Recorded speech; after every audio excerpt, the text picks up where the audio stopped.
నా పేరు అద్వైత్. మా అమ్మగారి పేరు ప్రత్యూష. మా నాన్నగారి పేరు శరత్ చంద్ర. మా గురుగారి పేరు ఎస్ లక్ష్మి. ఈ రోజు నేను 4th చాప్టర్ చెప్పబోతున్నాను. ఓం శ్రీ పరమాత్మనే నమః. శ్రీమద్భగవద్గీత అథ చతుర్థోऽధ్యాయः జ్ఞానకర్మ సన్యాస యోగः. శ్రీ భగవానువాచ ఇమం వివస్వతే యోగం ప్రోక్తవానహమవ్యయం వివస్వాన్మనవే ప్రాహ మనురిక్ష్వాకవే బ్రవీత్ ఏవం పరంపరా ప్రాప్తం ఇమం రాజర్షయో విదుః స్వకాలేనేహ మహత యోగో నష్టః పరం తప స ఏవాయం మయా తేద్య యోగ ప్రోక్తః పురాతనః భక్తోऽస్మి మే సఖా చేతి రహస్యం ह्येतदुत्तमम्. अर्जुन उवाच अपरं भवतो जन्म परं जन्म स्वतः कथमेतद्विजानीयाम् त्वमादौ प्रोक्तवानिति श्रीभगवानुवाच बहूनि मे व्यतीतानि जन्मानि तव चार्जुन तान्यहं वेद सर्वाणि न त्वं वेत्त परं तप अजोऽपि सन्नव्ययात्मा भूतानामीश्वरोऽपि सन् प्रकृतिं स्वामधिष्ठाय सम्भवाम्यात्ममाया यदा यदा हि धर्मस्य ग्लानिर्भवति भारत अभ्युत्थानमधर्मस्य तदात्मानं सृजाम्यहम्. परित्राणाय साधूनां विनाशाय च दुष्कृतां धर्म संस्थापनार्थं सम्भवामि युगे युगे. जन्म कर्म च मे दिव्यम् एवं यो वेति तत्त्वतः त्यक्त्वा देहं पुनर्जन्म नैति मामेति सोऽर्जुन.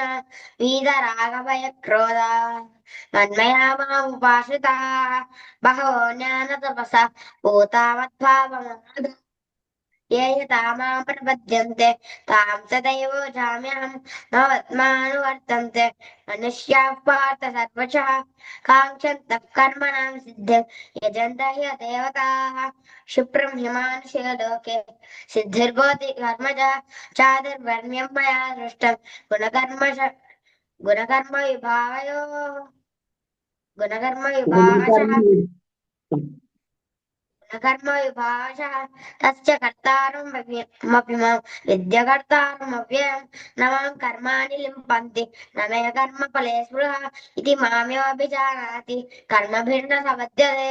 एवं ज्ञात्वा कृतं कर्म पूर्वैरपि मुमुक्षुभिः कुरु कर्मैव तस्मात् त्वं पूर्वतरं कृतं किं कर्म किमकर्मेति कवयोऽप्यत्र मोहिताः तत्ते कर्म प्रवक्ष्यामि यज्ञात्वा मोक्षसे शुभात्.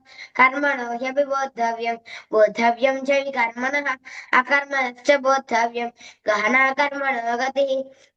कर्मण्यकर्मयः पश्येत् अकर्मणि च कर्मणः स बुद्धिमान् मनुष्येषु स युक्तः कृष्णकर्मकृत यस्य सर्वे समारम्भाः कामसङ्कल्पवर्जिताः ज्ञानाग्निदग्धकर्माणि तमाहुः पण्डितं मुदाः. त्यक्त्वा कर्मफलासङ्गं नित्यतृप्तो निराश्रयः कर्मण्यभिप्रवृत्तोऽपि नैव किञ्चित् करोति सः निराशीर्यतचित्तात्मा त्यक्त्वा सर्वपरिग्रहः शारीरं केवलं कर्म कुर्वन्नाप्नोति किल्बिषम्.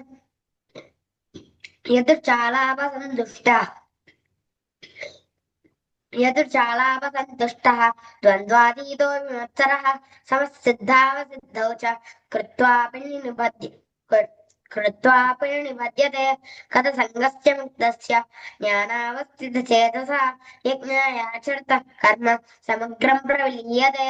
ब्रह्मार्पणं ब्रह्मैः ब्रह्माग्नौ ब्रह्मणाहुतं ब्रह्मैव तेन गन्तव्यं ब्रह्मकर्म समाधिना दैवमेवापरे यज्ञं योगिनः पर्युपासते ब्रह्माग्नावपरे यज्ञं यज्ञेनैवोपजिह्वति श्रोत्रादीनीन्द्रियानन्य संयमाग्निर्जुह्वति शब्दादीन् विषयानन्य इन्द्रियाग्निर्जुह्वति सर्वाणीन्द्रियकर्माणि प्राणकर्माणि चापरे आत्मसंयमयोगाग्नो जुह्वति ज्ञानदीपिते. द्रव्ययज्ञास्तपोयज्ञाः योगयज्ञास्तथा स्वाध्यायज्ञानयज्ञाश्च यतः संशितव्रताः अपाने जुह्वति प्राणं प्राणापानं तथा परे प्राणापानगतिः कृत्वा प्राणाः अपरे नियताहारः प्राणान् जुह्वति सर्वेऽप्येति यज्ञविदः यज्ञक्षपितकल्मषाः यज्ञशिष्टामृतभुजः यान्ति ब्रह्म सनातनम् नायं लोकोऽस्त्यस्य कुतोऽन्यकुरु सत्तमा एवं बहुविधा यज्ञाः विदधा ब्रह्मलोके कर्मजान् विद्यतान् सर्वान् एवं ज्ञात्वा विमोक्ष्यते कर्मणो ह्यपि बोद्धव्यम् श्रेयान् श्रेयान् द्रव्यमयाद्यज्ञात् ज्ञानयज्ञः परन्तप सर्वं कर्माखिलं पार्थ ज्ञाने परिसमाप्यते तद्विद्य प्रणिपातेन परिप्रश्नेन सेवया उपदेक्षन्ति ते ज्ञानं ज्ञानिनस्तत्त्वदर्शिनः यज्ञात्वा न पुनर्मोहम् एवं यासन् पाण्डव येन भूतान्यशेषेण द्रक्ष्यस्यात्मन्यथो मयि अपि चेदसि पापेभ्यः सर्वेभ्यः पापकृत्तमः सर्वं कर्माखिलं पार्थ सर्वं ज्ञानप्लवेनैव वृजिनं सन्तरिष्यसि यथैतांसि सविद्धोऽग्निः भस्मसात् कुरुते अर्जुन ज्ञानाग्नि सर्वकर्माणि भस्मसात् कुरुते तथा न हि ज्ञानेन सदृशं पवित्रमिह विद्यते तत्स्वयं योगसंसिद्धः कालेनात्मनि विन्दति श्रद्धावान् लभते ज्ञानं तत्परः संयतेन्द्रियः ज्ञानं लब्ध्वा परां शान्तिम् अचिरेणाधिगच्छति अज्ञश्च श्रद्धदानश्च संशयात्मा विनश्यति नायं लोकोऽस्य यज्ञस्य कुतोऽन्यकुरु सत्तमा नायं लोकोऽस्य न परः न सुखं संशयात्मनः योगसंन्यस्त कर्माणं ज्ञानसञ्चिन्न संशयम् आत्मवन्तन्न कर्माणि निबध्नन्ति धनञ्जय तस्मादज्ञानसम्भूतं हृत्सं ज्ञानासीनात्मनः चित्त्वैनं संशयं योगम् आदिष्टोदिष्ट भारत इति श्रीमद्भगवद्गीतासु उपनिषत्सु ब्रह्मविद्यायां योगशास्त्रे श्रीकृष्णार्जुनसंवादे ज्ञानकर्मसन्न्यासयोगो नाम चतुर्थोऽध्यायः ఓకే అద్వైత్ చాలా బాగా వచ్చింది. ఒక్క రెండు చోట్ల మట్టుకు మహాప్రాణం ఇది నిసర్గాలు మిస్ అయ్యాయి. ఆ ఇక్కడ వీత రాగ భయ క్రోధాహ అక్కడ ఇంకొక దగ్గర ఏవం బహువిధ యజ్ఞాహ అంతే. ఈ రెండు చోట్ల మిస్ అయింది నిసర్గము, మిగతా అంతా చాలా బాగా వచ్చింది. ఓకే, జై గురుదత్త.